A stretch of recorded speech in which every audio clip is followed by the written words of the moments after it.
crazy, funky, junky, hat overslept, hair unsightly, trying to look like Keira Knightley. We've been there, we've done that, we see right through your funky hat. You were saying? We have all seen the ideal version of relationships portrayed in movies and on TV by actors and actresses, but we never get to see the behind the scenes as to how those relationships are formed and what brings people close to each other.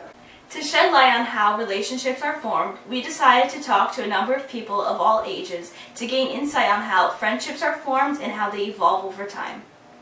This Is the real life version of Friends. No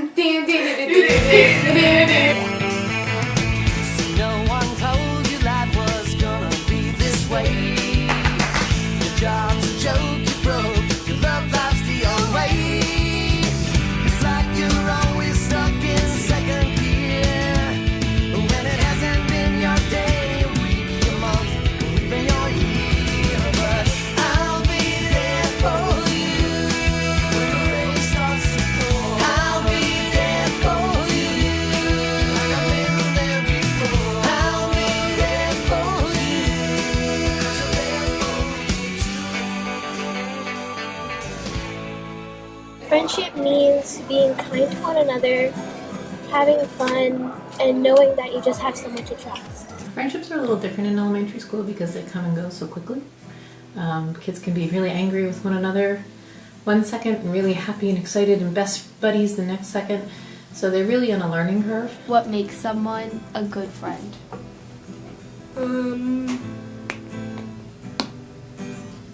That you know them a lot and you really like to play with them and they help you with stuff. Don't be mean to them. Like, you always want to be nice to people. If you like them as a friend, then they're a good friend. Good friends do not just be friends with somebody for no particular reason at all. Don't be friends if someone else wants to stop you from being friends with that person. You know, they're learning how to be social, they're learning how to get along, they're learning how to share, they're learning how to figure out problems and feelings, and so it's a little different. Do you go over each other's houses? Yeah, usually. What do you do when you guys go over? We usually just play video games and stuff. Now, some kids you can kind of take a look at and you go, that's a lifetime friend there. When my friend Ian from my class yesterday, he put a pencil up his nose and pulled it out his ear.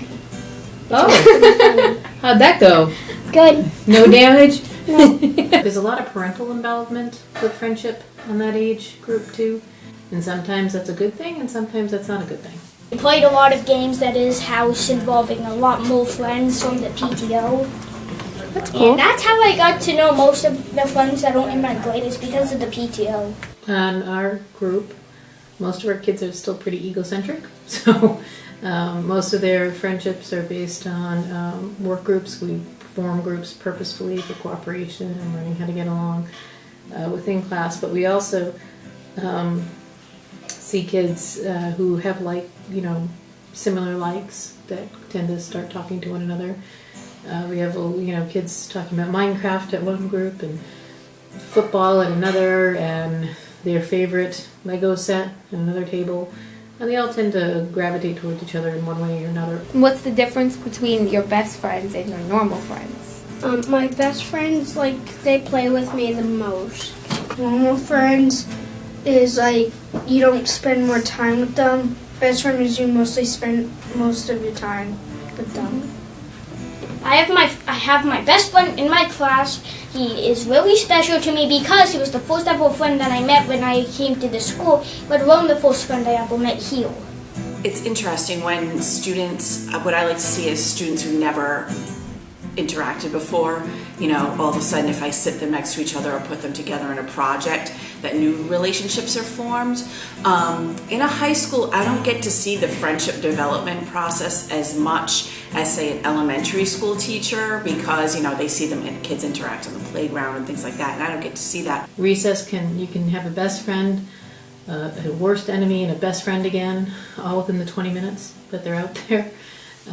There's lots of tears, but there's a lot of kids who just really enjoy just being together and having a good time. As human beings, we have to have interaction with other people. In psychology, I teach about contact, comfort, and attachment, that babies have to have connections with people to develop socially and emotionally and physically. But even as adults, you have to have human connection. When you put somebody, say, in prison in solitary confinement, their mental health deteriorates rapidly. So human beings need social interaction to be healthy mentally and physically.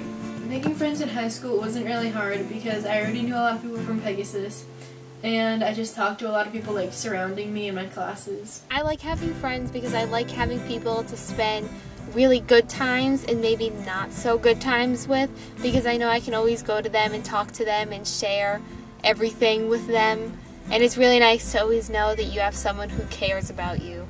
I think they're nice sometimes. Sometimes they're just a little tiring, but most of the time they're pretty awesome. Well, a best friend is just someone that you are so close to, and that's someone that you can't imagine your life without. Someone who'll do stupid stuff with you and like run around and just like maybe break some rules, but you know, still having fun.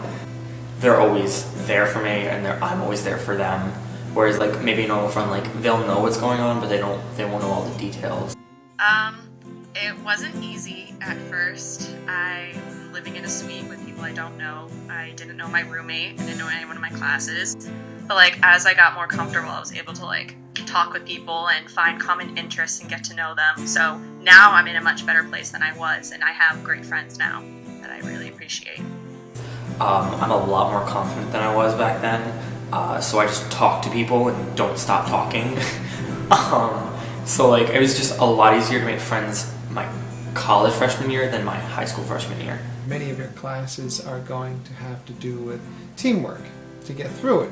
So they're preparing you for the employment, where you're going to have to work in teams and synergy and working together and making things efficient. So you create strong bonds. And then when you get into older, your more senior years, and you're trying to make friends, well, you're not meeting quite as many people. You might meet people at church, you might meet them at work, but it's more of an employment type friendship.